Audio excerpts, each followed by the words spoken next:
Unsure of your dream? Study abroad destination? Clear your doubts. Videsh Consult. Call 9676502888.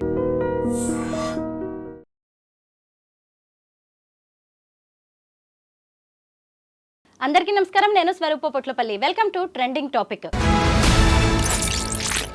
భూతల స్వర్గం జమ్మూ కాశ్మీర్. ఇక్కడ ఉండే పహల్గామ్ అయితే ఏకంగా స్విట్జర్లాండ్ని తలపించేలాగా ఉంటుంది. రోజు అనేక మంది టూరిస్టులు ఈ ఏరియాకి వస్తూ ఉంటారు.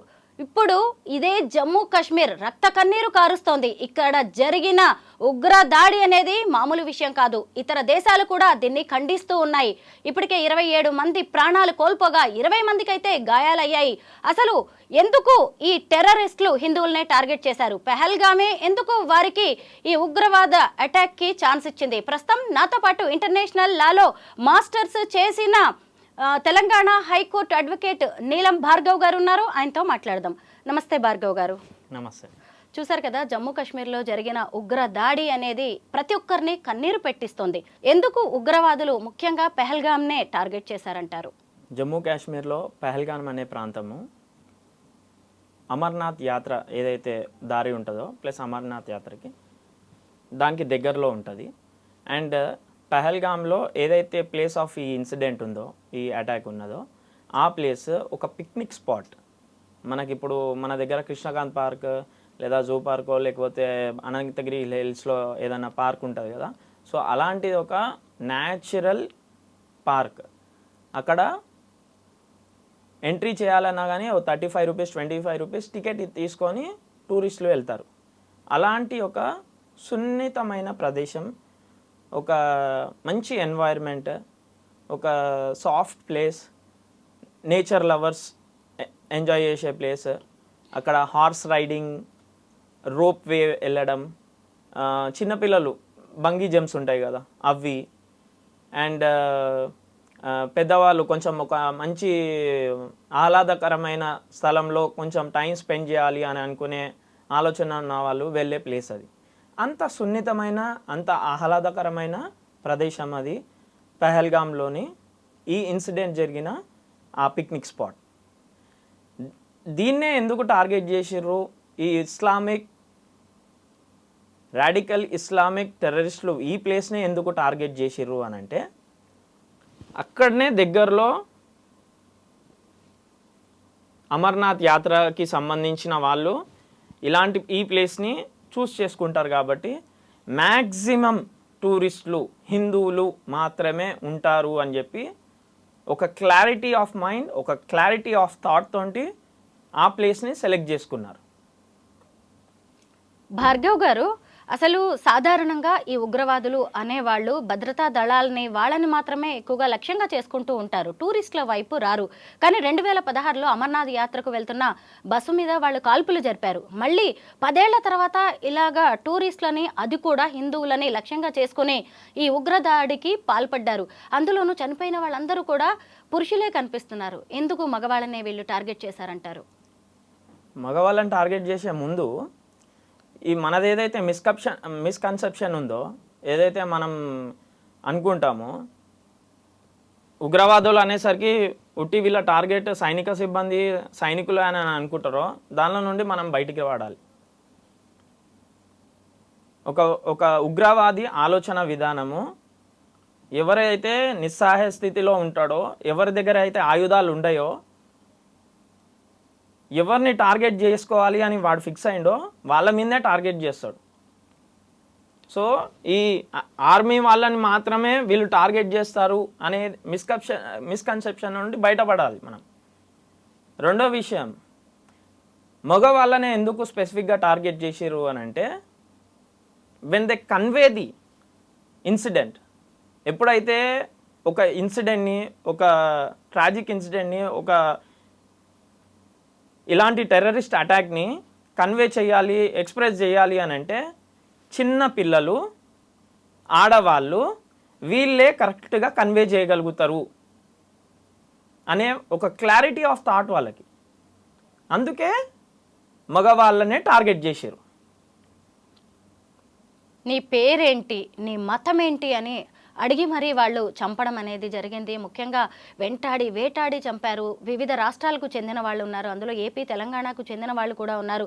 అసలు కొత్తగా పెళ్ళైన జంట హనీమూన్కి వెళ్ళారు, అందులో కూడా అతన్ని మగ వ్యక్తిని చంపేశారు. అసలు ఆ కొత్త పెళ్లి కూతురు ఏడుపుని మనం అందరం కూడా చూస్తూ ఉన్నాం. అయితే ఇది సడన్గా జరిగిన అటాక్ అనేది కాదు భార్గవ్ గారు, ఎందుకంటే వాళ్ళు గత కొద్ది రోజులుగా రెక్కీ నిర్వహిస్తూనే ఉన్నారు. ఈ రెక్కీ నిర్వహించి ఏ హోటల్స్లో ఏ రిసార్ట్స్లో ఎంతమంది ఉన్నారు అనేది కూడా తెలుసుకుని టార్గెటింగ్గా వీళ్ళ మీద అటాక్ చేయడం అనేది జరిగింది. టూరిస్టులని చంపడం ద్వారా వాళ్ళు ఏం చెప్పాలనుకున్నారు? ఇది టూరిస్టులని చంపడం అనే ప్లాన్ అయితే మాత్రమే అక్కడ ఆ పార్క్లో వాకిన్ కౌంట్ 2000 పైచులకు కౌంట్ ఉంటుంది, పర్ డే కౌంట్. వచ్చిన ప్రతి ఒక్కరిని చంపాలి, టూరిస్టులనే చంపాలి అని అనుకుంటే వాళ్ళ చేతిలో ఉన్న ఆ AK-47 రైఫిల్స్ తోటి కనిపించిన ప్రతి ఒక్కరిని చంపాలి. కానీ అది జరగలేదు. So it is not a tourist attack, it is an attack on Hindus. కేవలం హిందువులని ఐడెంటిఫై చేసి పేరు అడిగి వాళ్ళ ఐడి కార్డ్ చెక్ చేసి పేరులో వీళ్ళకి ఏమైనా డౌట్ ఉంటే, ఐడి కార్డులో వీళ్ళ దగ్గర డాక్యుమెంట్స్ అవైలబిలిటీలో ఏమన్నా వీళ్ళకి డౌట్ ఉంటే పైన తిప్పి ఇన్నర్ వేర్ ఓపెన్ చేసి చేతిలో పట్టుకోమని చెప్పి కన్ఫామ్ చేసుకొని మరీ చంపారు. ఏముంటుంది పైన తిప్పిన తర్వాత చేతిలో పట్టుకోనికే? వీళ్ళ ఇస్లామిక్ మతంలో వీళ్ళది ఒక ప్రాక్టీస్ ఉంటుంది. Every Hindu should know this. ప్రతి ఒక్క హిందువు ఇది తెలుసుకోవాలి. మన ఎంబడి ఉండేటోళ్ళు వాళ్ళ ఆచారం ఏంది, వీళ్ళు ఎట్లా ఐడెంటిఫై చేసిర్రు, పైన తిప్పిన తర్వాత వాళ్ళకి తెలిసింది ఏంది అని అంటే, వీళ్ళ ఇస్లామిక్ మత ప్రకారం చిన్నగా ఉన్నప్పుడు టాయిలెట్ మీద ఉన్న స్కిన్ వీళ్ళు కట్ చేస్తారు. ఇది వాళ్ళ రిలీజియస్ ప్రాక్టీస్. అలా ఇప్పి చూసినప్పుడు ఎవరికైతే కట్ అయి ఉందో వాళ్ళని వదిలేస్తారు, ఎవరికైతే నార్మల్గా ఉన్నదో వాళ్ళని చంపుతారు. భార్గవ్ గారు, ఇప్పుడు కేంద్రంలో అధికారంలో ఉంది బీజేపీ ప్రభుత్వం. బీజేపీ అంటే హిందుత్వం, సనాతన ధర్మం. అంటే ఉగ్రవాదులు హిందువులను చంపడం ద్వారా ఏకంగా కేంద్ర ప్రభుత్వానికే సవాల్ విసిరారు అంటారా? ఇది కేవలం కేంద్ర ప్రభుత్వానికి వీళ్ళు ఇచ్చిన సవాల్ కాదు, ప్రతి ఒక్క హిందువుకి. మీ ఐడెంటిటీ తెలుసుకుంటున్నా, మీ పేరు అడుగుతున్నా, మీ పేరు అడిగి మీ ధర్మం ఏందో తెలుసుకొని మిమ్మల్ని చంపుతున్నా నేను. ఇది ధర్మం మీద దాడి. ఇది హిందువులకి, హిందూ ధర్మాన్ని పాటించేటోళ్ళకి, హిందూ ధర్మాన్ని అనుసరించేటోళ్ళకి వీళ్ళు ఇచ్చిన వార్నింగ్, వీళ్ళు చేసిన దాడి. Bhargav garu, America vice president JD Vance ఇప్పుడు మన ఇండియా విజిట్లో ఉన్నారు. ఇంకొక వైపు చూసినప్పుడు మన ప్రధానమంత్రి నరేంద్ర మోదీ గారేమో సౌదీ అరేబియా విజిట్కి వెళ్ళారు. ఈ టైంలో వీళ్ళు దాడికి పాల్పడ్డాన్ని మనం ఎలా చూడాలి? పైగా ఈ దాడి ద్వారా వాళ్ళు అంతర్జాతీయంగా చర్చ జరగాలి అని కూడా కోరుకున్నారు. వాళ్ళు కోరుకున్నదే ఇప్పుడు జరుగుతోంది. అంతర్జాతీయంగా దాడి ఒక చర్చ జరగాలి, వీళ్ళ ఉనికిని చూపెట్టుకోవాలి అనే వీళ్ళ టార్గెట్లో ఫస్ట్ పర్సన్ మన దేశ ప్రధాని నరేంద్ర మోడీ గారు. ఏప్రిల్ 19కి నరేంద్ర మోడీ గారిది షెడ్యూల్ ఉండే, అది పోస్ట్పోన్ అయ్యింది. ఇక్కడ అమెరికా నుండి వాళ్ళ ఉపాధ్యక్షుడు వచ్చింది ఇక్కడ, అదే సమయంలో ఇది జరగడం ఇదేమి యాదృచ్ఛికం కాదు, ఇదేది కోఇన్సిడెన్స్ కాదు.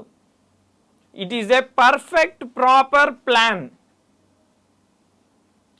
విచ్ రిక్వైర్స్ ఇలాంటిది ఒక దాడి, ఇలాంటిది ఒక సిచ్యువేషన్లో చేయాలి అని అంటే ఒక దేశం సపోర్ట్ ఉండాలి. ఆ దేశం ఏ దేశం? పాకిస్తాన్. ఆ దేశం సపోర్ట్తో ఉంటే ఇది జరిగింది. దీనికి నిదర్శనమే ఈ ప్రపంచ దేశాలకు సంబంధించిన నాయకులు ఇక్కడికి రావడం కానీ, భారతదేశంలో ఉన్న మన భారత ప్రధానమంత్రి బయటికి వెళ్ళడం కానీ. ఇప్పటికే ఈ ఉగ్రదాడిని అటు అమెరికా, రష్యా వంటి దేశాలు ఖండించాయి. ఇప్పుడు మీరన్నట్టుగా మన వాళ్ళ ఇన్వెస్టిగేషన్లో కూడా దీని వెనక పాకిస్తాన్ ఉన్నట్టుగా బయటపడింది. గతంలో కూడా మనం ఎన్నోసార్లు ఇలాంటి అటాక్స్ని చూసాం. అసలు పాకిస్తాన్ మన దేశానికి ఏం చెప్పాలనుకుంటోంది? దీని ద్వారా మనల్ని భయపెట్టాలని చూస్తోందా? ఇక్కడ రెండు విషయాలు. భారతదేశం రెండుగా విభజించిన తర్వాత పాకిస్తాన్ అనేది మతం ప్రాతిపదికన ఏర్పాటైన దేశం. వాళ్ళు పొద్దుగాల నుండి సాయంత్రం వరకు పడుకునే వరకు, అది జిన్నా జనరేషన్ అయినా, భుట్టో జనరేషన్ అయినా, నవాజ్ షరీఫ్ జనరేషన్ అయినా, ముషరఫ్ జనరేషన్ అయినా, ఇప్పుడున్న ప్రధానమంత్రి జనరేషన్ అయినా సరే, వాళ్ళు మతతత్వవాదులు. వాళ్ళ దేశమే మతం కోసం పుట్టిన దేశం. వాళ్ళ మతానికి సంబంధించిన ఒక దేశం ఉండాలని పెట్టుకున్న దేశమే పాకిస్తాన్. భార్గవ్ గారు, ఆర్టికల్ 370 రద్దు తర్వాత జమ్మూ కాశ్మీర్లో ఇక అంతా శాంతి నెలకొంటుందని కేంద్ర ప్రభుత్వం సగర్వంగా మనకి ప్రకటించడం అనేది జరిగింది. కానీ ఏంటి హింస, ఏంటి రక్తపాతం? ఇదంతా కూడా మన భద్రత వైఫల్యం అనుకోవాలా? ఆర్టికల్ 370కి మాత్రమే ఈ దాడిని లిమిట్ చేయాలనుకుంటే వచ్చిన ప్రతి ఒక్కరిని చంపాలి ఉగ్రవాదులు. ఇది ఆర్టికల్ 370కి మాత్రమే లిమిట్ అయ్యింది కాదు. ఇది అక్కడ ఒక ప్రాంతంకి సంబంధించిన దాడి కాదు. ఇది clearly defined attack, defined attack on Hindus. ఎందుకు ఈ దాడి? దేని గురించి దాడి? ఏం చెప్దామని దాడి? ఒకటే ఆన్సర్, హిందూ సనాతన ధర్మం. This is the only answer to the entire incident. ఇలాంటి ఉగ్ర దాడుల్ని ఆపడానికి మన ప్రభుత్వంతో పాటు ప్రజలుగా మనం ఏం చేయాలి? మన బాధ్యత ఏంటి? అర్థం చేసుకోండి,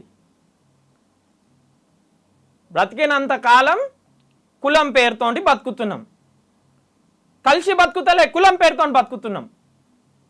వాడు చంపేటోడు నీ కులం ఏందని అడగలే, నీ ప్రాంతం ఏందని అడగలే, నువ్వు మాట్లాడే భాషతోటి నిన్ను ఐడెంటిఫై చేయలే. నీ ధర్మం ఏంది? చంపే ఇస్లామిక్ టెర్రరిస్ట్కి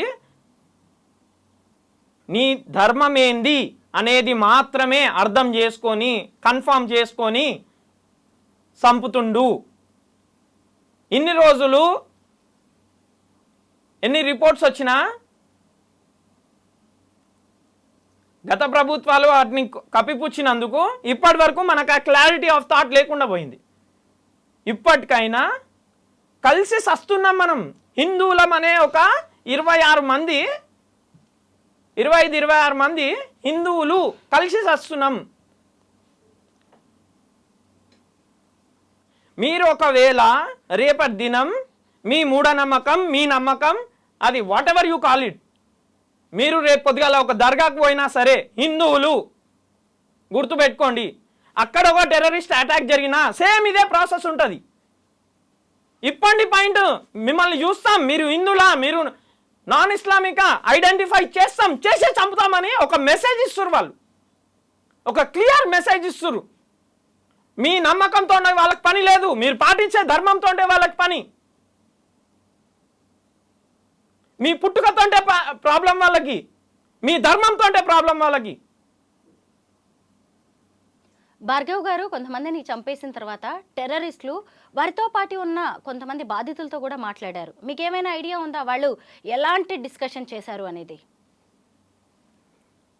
వాళ్ళు చంపిన తర్వాత, చంపే ముందు విత్ ఆల్ ది కాన్షియస్నెస్ ఆ సరౌండింగ్స్లో ఏముంది, ఏం జరుగుతుంది, అండ్ చంపబడ్డ వాళ్ళు ఎవరైతే ఉన్నారో వాళ్ళతో పాటు ఎవరున్నారు, వీటి మీద ఖచ్చితమైన అవగాహనతోటి చంపే ముందు ఐడెంటిఫై చేసి చంపి చిన్న చిన్న పిల్లలు 4-5 సంవత్సరాల పిల్లలు బుక్క పట్టకుండా ఏడుస్తున్నారు. ఇది వీళ్ళు చూపెట్టాలనుకుంటున్నారు ప్రపంచానికి. ఒక లేడీ వాళ్ళ హస్బెండ్ని చంపేసిన తర్వాత నన్ను చంపేయండి, చంపొద్దు అని అడిగడం అయిపోయిన తర్వాత, చంపేసిన తర్వాత నన్ను కూడా చంపేయండి, నా భర్త లేని జీవితం నాకు వద్దు, నన్ను కూడా చంపేయండి అని చెప్పి అడిగితే నిన్ను చంపం. ఎందుకంటే ఈ విషయాన్ని తీసుకెళ్ళి నువ్వు నరేంద్ర మోడీకి చెప్పు. అసలు అక్కడ ఎన్వైర్న్మెంట్ ఏముంది, అక్కడ జరుగుతున్న ఈవెంట్స్ ఏంది. ఒక ఆయనే తన వీడియో తీపించుకుంటుండు హ్యాండ్ వేవింగ్, ఎందుకంటే బ్యాక్గ్రౌండ్లో అంతా ఆ చెట్లు, ఆ గ్రీనరీ అది మంచిగా కనిపించేటట్టు తన ప్లేస్ విజిట్ చేసినట్టు ఒక హ్యాండ్ వేవ్ వీడియో తీపించుకుంటుంటే వచ్చిన సౌండ్స్, బుల్లెట్ సౌండ్స్. చిన్న పిల్లలు 3-4 సంవత్సరాలు, 5 సంవత్సరాలు, 6 సంవత్సరాల పిల్లలు ఆ బంగీ జంప్స్ ఉంటాయి కదా షీట్స్ మీద, ఆ జంప్స్ చేస్తుండేటప్పుడు ఫైరింగ్ సౌండ్ వస్తే వాళ్ళు ఐడెంటిఫై కూడా చేయలేకపోయారు. అది ఆ సౌండ్ అనేది ఇది ఒక టెర్రరిస్ట్ అటాక్ అనేది. అలాంటి టైంలో జరిగిన అటాక్స్ ఇవి, అలాంటి సిచ్యువేషన్స్ ఉండే అక్కడ. అండ్ ఇందాక నేను ఏదైతే హ్యాండ్ వేవ్ ఇచ్చిన పెద్ద మనిషి గురించి చెప్పినా కదా, ఆయన సెల్ఫీ వీడియో తీసిండు. సెల్ఫీ వీడియోలో ఏం చెప్తాడు, ఇక్కడ ఇది జరుగుతుంది, నేను బతుకుతానో సస్తానో నాకు తెలియదు, నేను బతకాలి అంటే మాత్రం ఆ పరమాత్ముడే నన్ను కాపాడాలి అని చెప్పి క్లోజ్ చేసిన వీడియో. ఇలాంటి భయానకమైన వాతావరణం, ఇలాంటి భయానకమైన సిచ్యువేషన్ని అక్కడ ఉన్న వాళ్ళు ఫేస్ చేసారు. వాళ్ళు చాలా క్లారిటీతో చెప్తున్నారు, వెళ్ళు మీ నరేంద్ర మోడీకి చెప్పు. They made that conversation, they made that statement. And అక్కడ ఉన్న విక్టిమ్స్ వాళ్ళ ఫ్యామిలీస్ ఇమ్మీడియట్లీ ఆర్మీ అక్కడ వెళ్ళినప్పుడు ఆర్మీ వాళ్ళు అని చెప్పి ఐడెంటిఫై చేసుకోలేక భయభ్రాంతులై వణుకుతున్నారు ఇట్లా వీడియోస్లో. చిన్న పిల్లలకి ఆ పాయింట్ పేద ఏదైతే ప్రాసెస్ ఉందో చిన్న పిల్లలది ఇట్లా పాయింట్ గుంజేసి చినిగిపోయిన పాయింట్లతో చిన్న పిల్లలు కనిపిస్తున్నారు అక్కడ. మొత్తం మీద జమ్మూ కాశ్మీర్లోని పెహల్గాంలో జరిగిన ఈ ఉగ్ర దాడి అనేది అనేక ప్రశ్నలు రేకెత్తిస్తోంది. మొత్తం మీద అసలు భారత ప్రభుత్వ రియాక్షన్ ఎలా ఉంటుందో మనమందరం వేచి చూడాల్సిందే. Thank you so much Bhargav గారు.